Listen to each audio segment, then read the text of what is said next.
दोस्तों, नए नए गाना सुनने के लिए हमारे चैनल रवि स्टूडियो अंबिकापुर को सब्सक्राइब करें।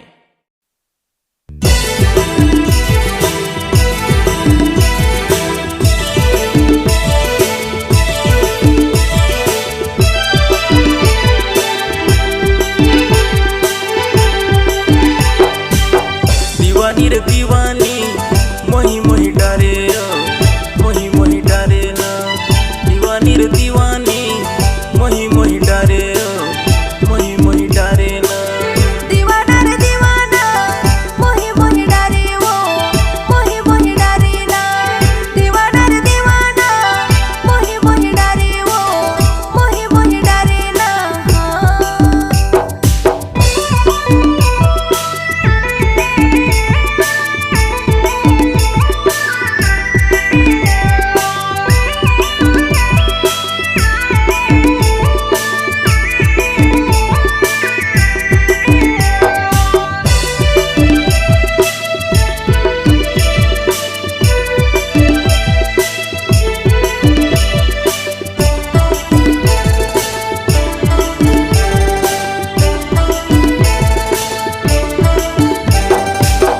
गाल गुलाबी तो होठ रसीली रे, चमके माथे कर बिंदिया।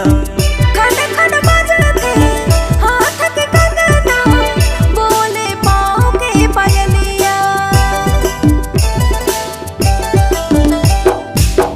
गाल गुलाबी तो होठ रसीली रे, चमके माथे कर बिंदिया। खन खन बजते हाथ के कंगना, बोले पाँव के पायलिया।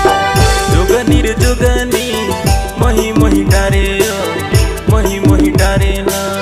दीवानी रे दीवानी मोही मोही डारे मोही मोही डारे ना। दीवाना रे दीवाना मोही मोही डारे वो मोही मोही डारे ना। दीवाना रे दीवाना मोही मोही डारे वो मोही मोही डारे ना।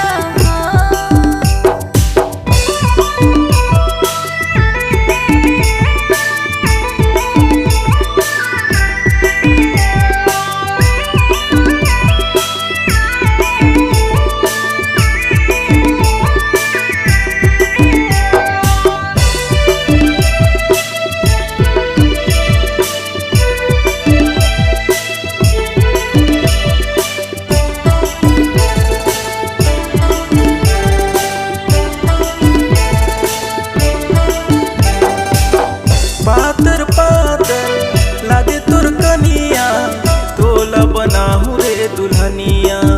हवा में उड़ाते मोर चुनरिया, बाले मोर है उमरिया।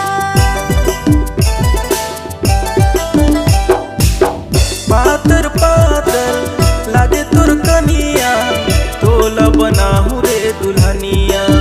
हवा में उड़ाते मोर चुनरिया, बाले मोर है उमरिया। सजनी रे सजनी